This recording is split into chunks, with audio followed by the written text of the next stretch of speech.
Welcome to the Jennifer Hudson Show. Oh my God, I can't wait to introduce my guest. He is y'all better stay standing, extremely successful businessman, a loving father, and happens to be one of the greatest basketball players of all time. Please welcome the incredible Magic Johnson.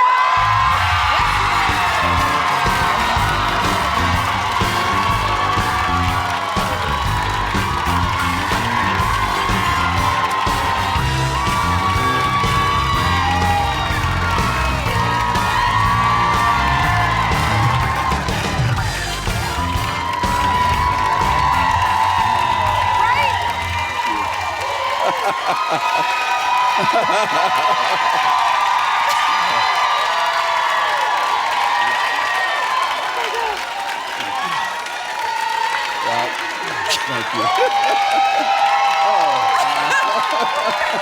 Wow. Thank you. Thank you. It's appropriate.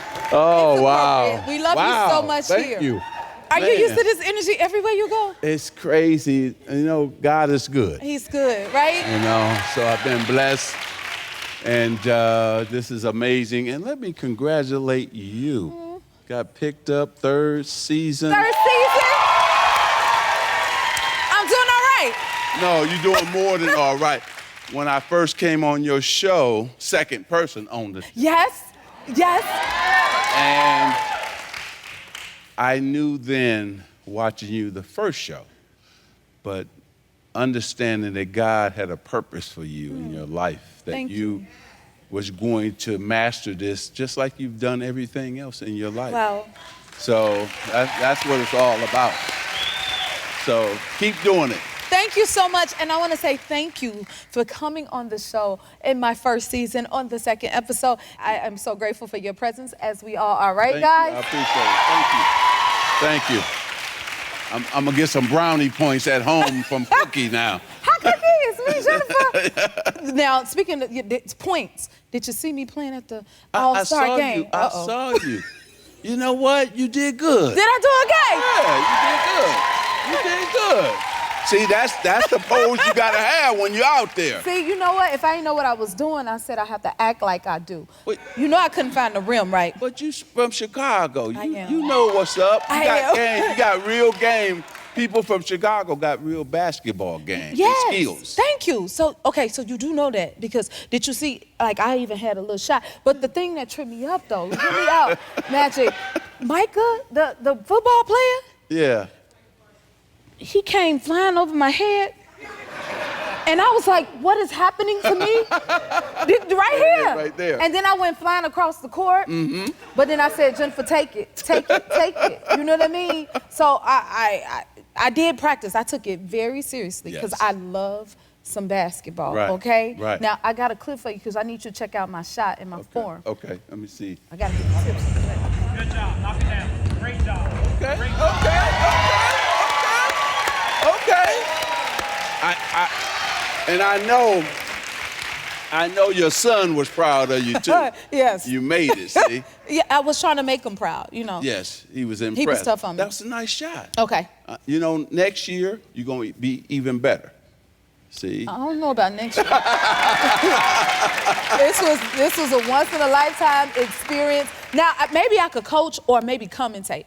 Yeah, I think that you'll be excellent at both. Okay. You know, I coached the All-Star game myself. That's amazing. It's not a hard job. Okay. Because you just, point to the person, get in, you come out. Okay. And so don't worry about it. You used to doing that with your staff. Okay. You got a big staff producing this show. So it's something like that? Something like that. Oh, right. And okay, so you coached the All-Star game, and then you played for the Dream Team. Yes. Oh. Which one was more nerve-wracking? When you think about playing with MJ, it's nerve-wracking because he demands excellence.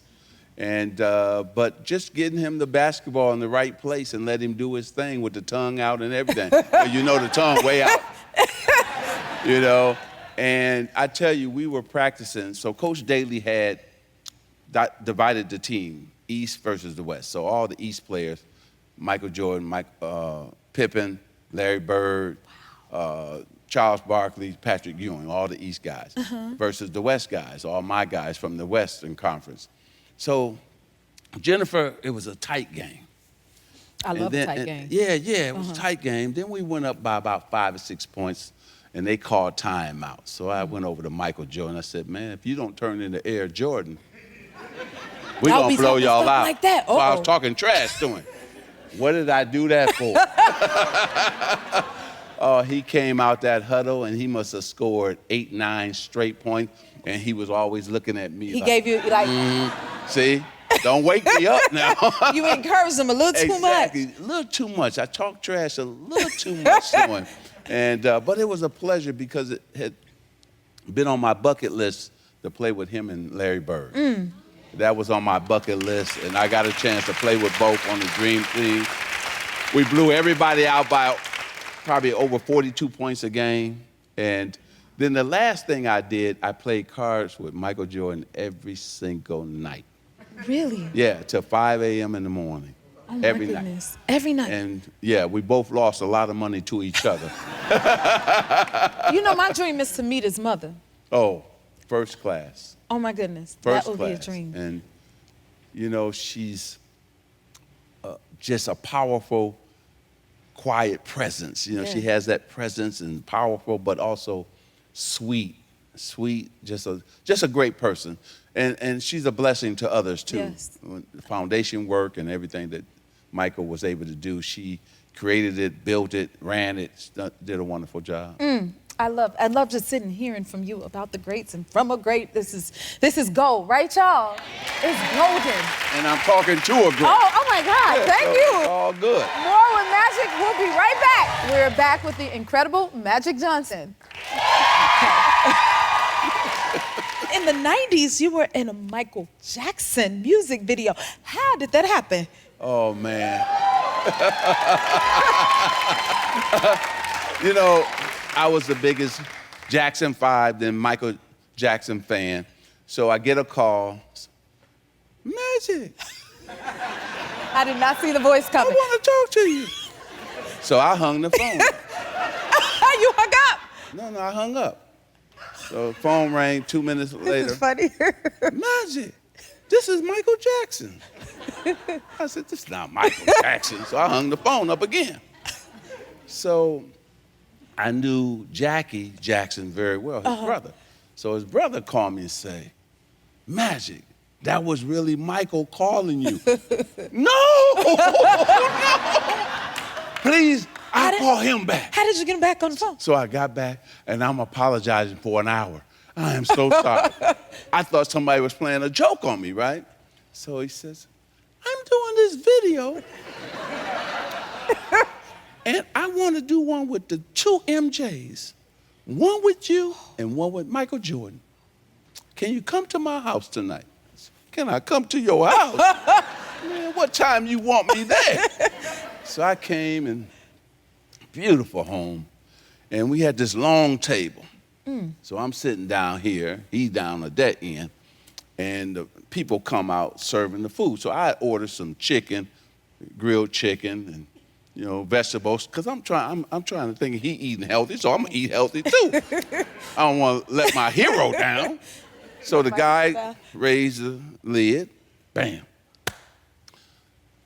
Other person comes out with his, raised the lid, and it's a bucket of Kentucky Fried Chicken. Stop it. I start screaming, Michael, you eat Kentucky Fried Chicken? Man, I said, hold up.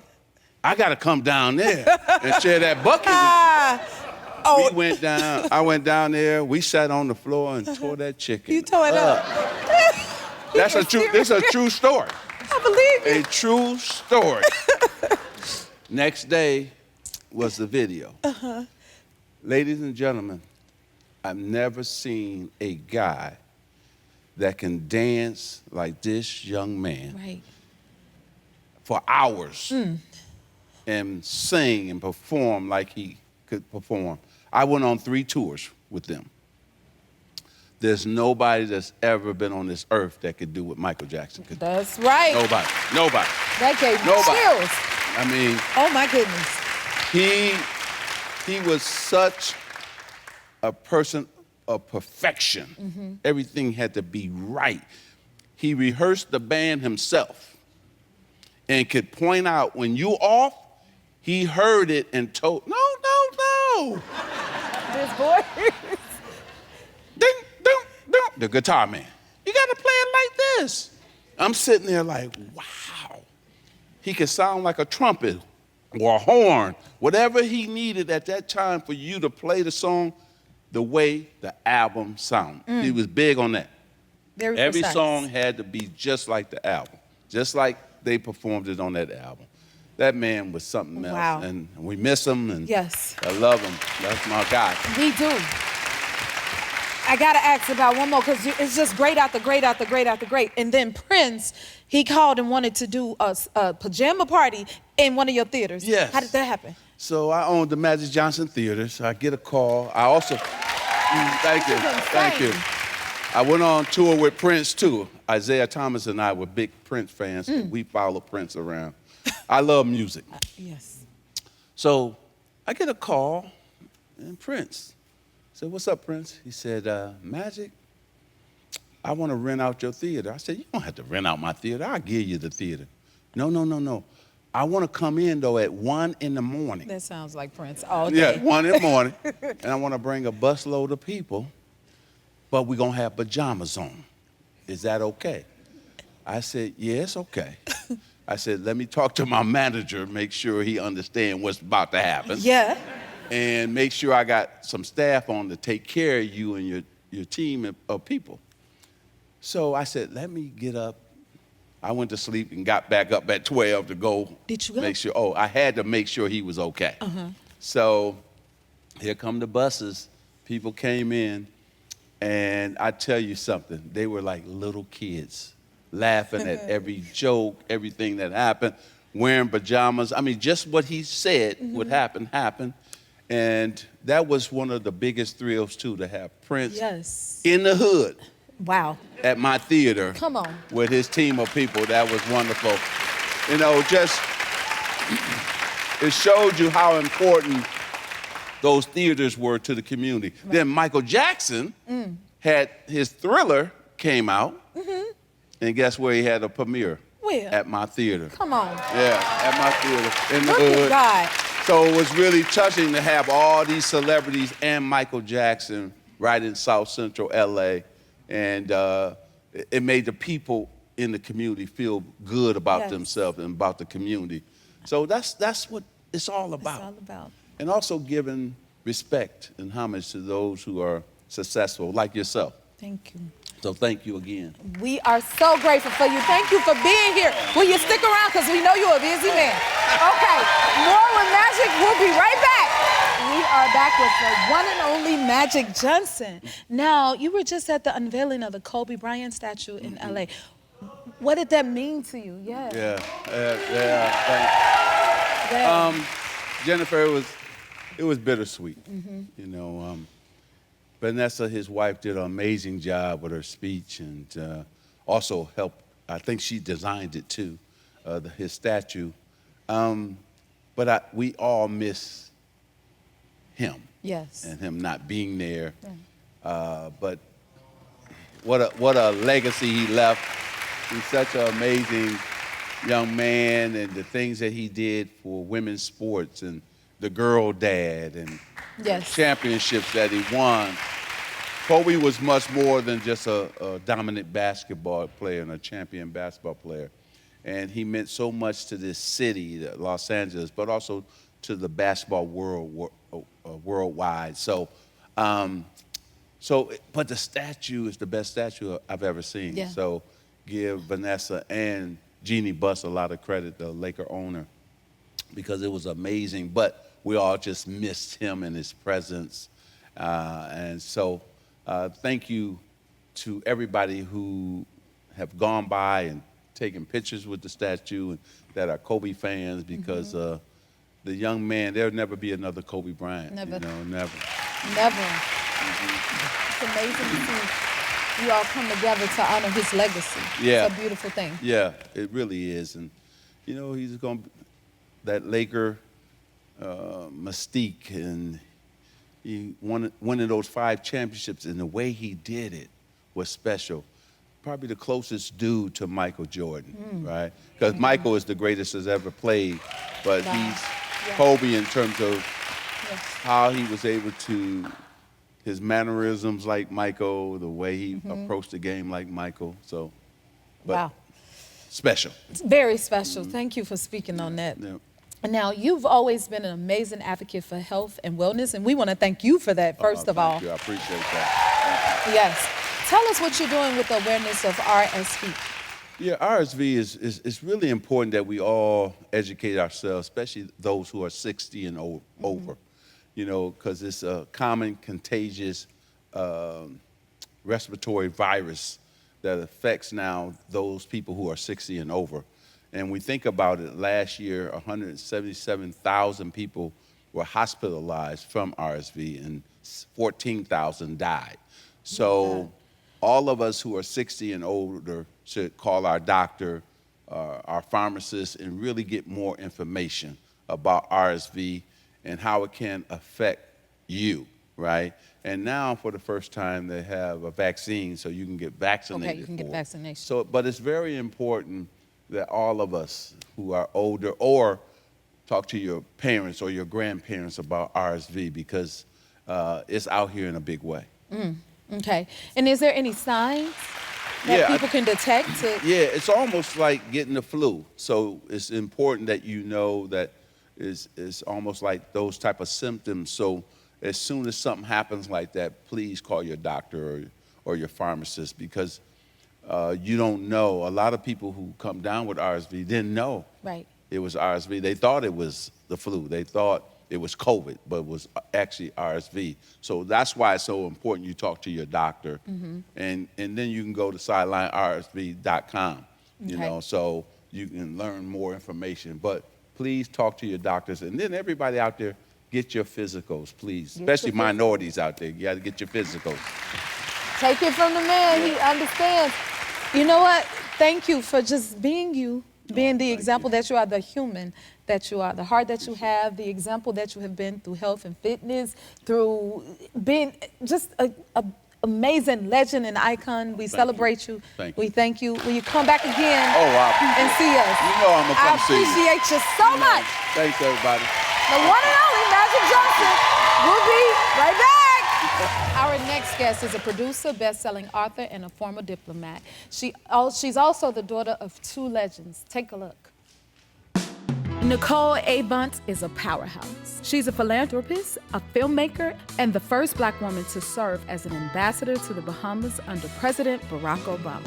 Her father, Clarence Avant, known as the godfather of Black music, was a trailblazer in the industry for decades. He was a chairman of Motown Records and shaped the careers of numerous artists like Bill Withers and Quincy Jones. After his passing at age 92, his influence on music and American culture is still felt today. Nicole's mother, Jacqueline Avant, was not only a loving mom, but also a leading figure in the world of philanthropy and activism. She was passionate about helping the underserved communities of Los Angeles. In 2021, the unthinkable happened when Jacqueline was shot and killed in her own home. She was 81 years old.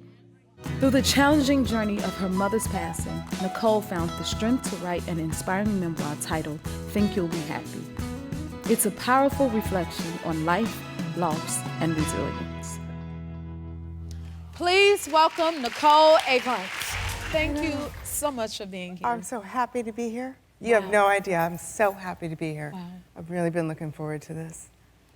You know what? It's a blessing to have you here. And your book is a blessing. And thank you for writing it. Thank you. It's about, grief, and it's a tribute to your parents. Yes. And what a beautiful tribute that is. Like, tell me, how did you come up with the title to your book? So, Think You'll Be Happy. Those were the last words that I ever heard from my mother. We were actually talking about a sweet potato pie that was taken home from Thanksgiving. It was my gift. Of course, my father, being Clarence, took it home with him because no one touched it. And she was texting me, and she said, we were talking about the pie, and I said, I'll come get it tomorrow. And her last words were, okay, think you'll be happy. And then I you know, I was getting ready to take a bath, and a couple hours later went to sleep and then was woken up by the most horrific and horrible phone call anyone can have, and get to the hospital, your mom's been shot. I'm like, what? Where? What? You know, you can't even think. You can't even, it's unthinkable. Yes. And unimaginable. Yep. And so that's why I thought, you know, and I thought to myself, Jennifer, of course her last words to me were "think you'll be happy," because Jacqueline Avant was positive. You know, she was dedicated, she was devoted, she was determined, and she was always focused on the good, focused on the goodness of God, focused on the goodness of life, Yes. focused on the goodness of people. And so "think you'll be happy" has now become a mantra for me, you know, and to control my thoughts Right. as best as I can, and control the way I think, control the way I speak, and focus, reset my mind every day. Yes, and they never leave you. Never. Y'all don't understand how precious those last words and those texts are, and the things that our parents instill in us. They always teach us they may not always be here, but they never leave us. Because for me, I always say it's not a day go by that I don't hear my mama saying something that she taught me 100%. that helps me get through the next day. Yes. So that's why this really, truly resonates with me. Oh, So I thank totally you. It understand was, you know, and completely. I wanted it to be, to your point, I wanted it to be an offering. You know, this book is an offering to the world. It's an offering to anybody who, you know, wants to talk about and learn about grief and to help you move through grief. But also, it is about having grit and grace and gratitude, which I think my mother had, you know, in spades. And that's what she gave me. And to your point, I hear her Yes. every day. Every day. Yeah, even when I was writing this book, she was editing the book. I love that. Speaking of, you wrote something in there, and I don't want to get it wrong, that really stuck out to me. The trauma of my mother's death is not the story of her life. Yeah, yeah, Woo. Yeah, yeah, thank you. Yeah, you know, I had the greatest phone call, and it was such a blessing. It was literally just given from God. You know, it was the first day I had just returned from the hospital. I was so shaken. My friends, thank God, had shown up, and they're cooking for us. But, you know, your mind is just trying to grasp any sense of anything. And I literally fell to my knees. I walked into my bedroom, and I fell to my knees, and the phone rang, and I was expecting someone to call. Somebody said, you know, this person's going to call, and I picked up, and hello. And he says, "Is this Nicole?" I said, "Yes." And I knew it wasn't who I expected to be. I go, "Yes, who's calling?" And he said, "This is Bishop T.D. Jakes." And he said, "I know how you are. Where are you?" I said, "Well, I've just fallen to my knees." And he said, "Good. Oof. Then we're going to pray." Yeah. And we're going to pray. And we prayed. And afterwards, he said to me, "Now, you know, we went through the process of, you know, what I'm angry about, how I'm feeling, all this." And he said the greatest words to me: "Are you going to focus on the 3 minutes of a tragedy, or are you going to focus on the 81 years that she lived? Are you going to focus on the great things about Jacqueline Avant? Is that what you're going to focus on?" And I said, "Yes, sir. Yes, sir. I'm going to focus on." But it helped me every single day, Jennifer. Every time my mind goes to the other side, and it happens to all of us, you have to train your mind every day of like, no, you know, this trauma, this tragedy doesn't define her. Right. It doesn't define me. And you're not taking my mind either. You're not taking my mind. You're not taking my heart. You're not taking my soul. Right. You know, I have a happy, grateful heart. And I love my life, and I love my friends, and I love my family. And so if I didn't keep my mind right, it was like all these blessings that God has given me were just going to be lost. Right. You know? And they didn't deserve to take that. They fight. didn't deserve it. I'm not, you know, and it's, and I know you know this, you know, forgiveness is such a tricky word because it's an old word. And I think a lot of people think, oh, you know, I can never forgive this person, but that's when you're using it as condoning the behavior. And forgiveness isn't about condoning a behavior or excusing bad behavior or anything, but for me at least, forgiveness isn't a feeling. It is a state of mind. It is a state of mind that I have to forgive over and over. It's not just one and done, like, oh, I forgive, it's all over. Every day. It's an ongoing process. It's an ongoing process, but it's for owning my state of mind. It's the one thing that we all get as human beings, which is free will. Yes. And I want to use my time on earth, and I want to use my freedom wisely and my time on earth to be positive. And I notice that, when you're in unforgiveness, it's like you're tethered to a form of negativity or a person. It's a weight, and it's heavy, and it's dead, and there's no life. None. No life. So every day I'm like, no, I am untethering myself. And that's not your energy. It's not your spirit. It's not your heart. It's not my heart. Yep. And it's like, it's like Scripture says, we all walk through the valley of the shadow of death. But we walk through.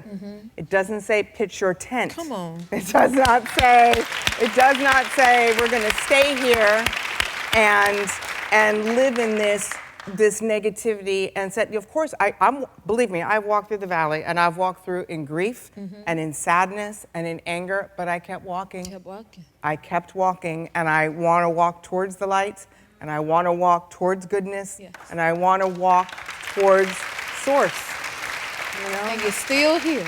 I'm still shining here. bright. Yeah, thank you. That's right. Never allow somebody's ugly to mess up your beautiful. That's how I say it when you stick around, Nicole. Yeah. So grateful to have you here. Oh my God. More with Nicole. We'll be right back. We're back with Nicole Avant. Okay, Black History Month is a huge month, and your parents were Black history. Like, they had a huge impact. Can I read, some of the people that came by your house on a regular basis, it seems? Oh my goodness, there's a lot of history in this. Yes. Maya Angelou, Harry Belafonte, Cicely Tyson, Muhammad Ali, the King family, Sidney Poitier, Quincy Jones, Bill Withers, the Jackson family, Whitney Houston. Honey, the list goes on and on and on. Do you have any memories that stick out? I think one of my favorite memories in that house was I was in love with Bill Withers. I was obsessed with Bill Withers, and I had a crush on him. I was 5 years old, or 6. I thought I was going to marry Billy. I called him Billy. And my mom's favorite story was there we are. I was in love with Billy, see? And that was at our house, and it was at his wedding reception. And it was outside, and I wouldn't come out of my room. So my mom put me in that whatever dress it was happening. And but they kept saying, Nicole, come out and say congratulations. And I said, he's my husband. He's my husband. I was so upset. So that he was consoling me. In that picture, I was very, very upset that he married somebody else. I understand, because I love Bill Withers he's really one of the greatest of American music of all time. Hands down, no question about it. I'm with you, honey, that's for sure. Bill Withers is the best. And another one you mentioned in your book is Magic Johnson. Yes. What impact have he had on you?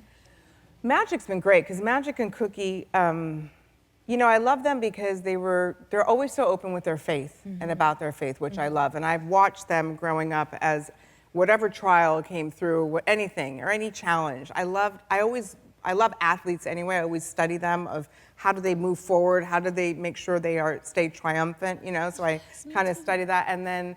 But Magic and Cookie, we were always around, and they are the people that always show up. And so when I was ambassador in the Bahamas, I remember trying to do an event and wanting to put an event together, and I wanted an inspirational entrepreneur, a Black entrepreneur that would come in and speak to this group of people. And I asked everybody, this date doesn't work, this and that. And Magic, I'll never forget just watching him land. I was at the airport, and I remember his plane landing, and my heart was so filled because there was nothing in it for him. This wasn't about, I totally understand. What am I going to get paid? This was, you need something.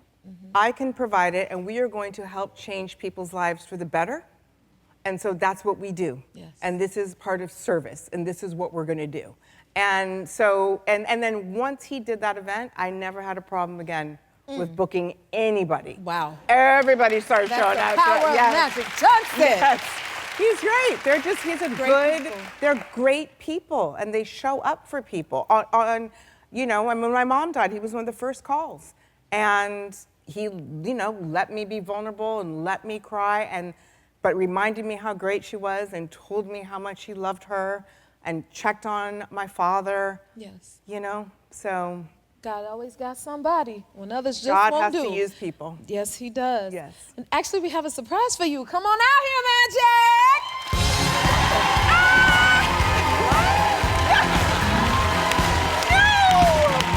Oh my God!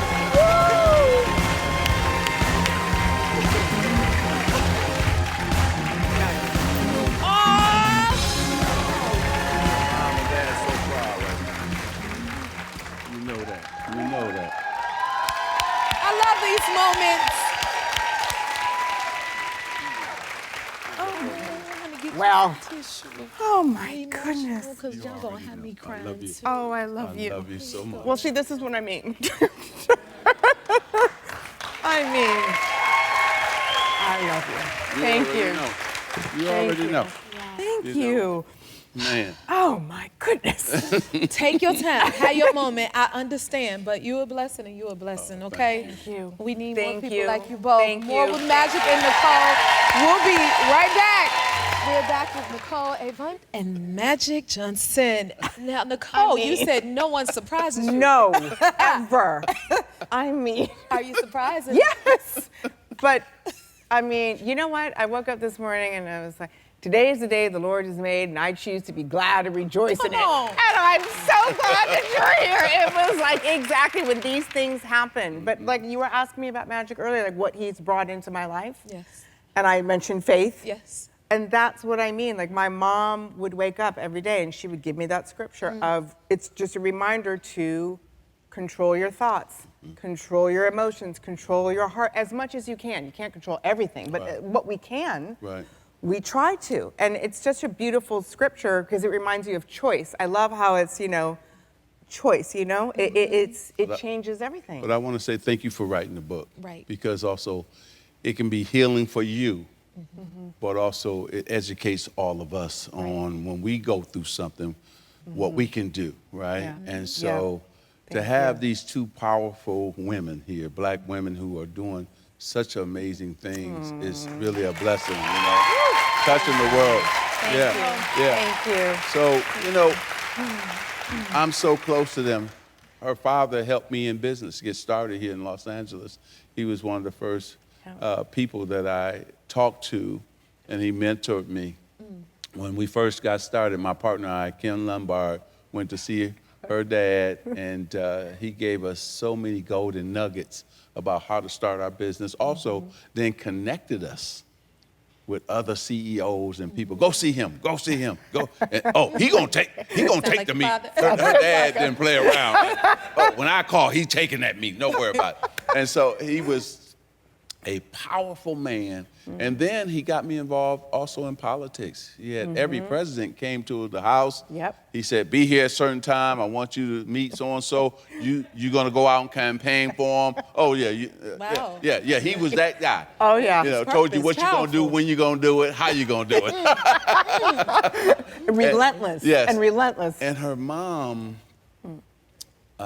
elegance, class, soft-spoken but powerful. Walked in the room and commanded the whole room. Yeah. And she was a person of action. Everything she did was in the inner cities.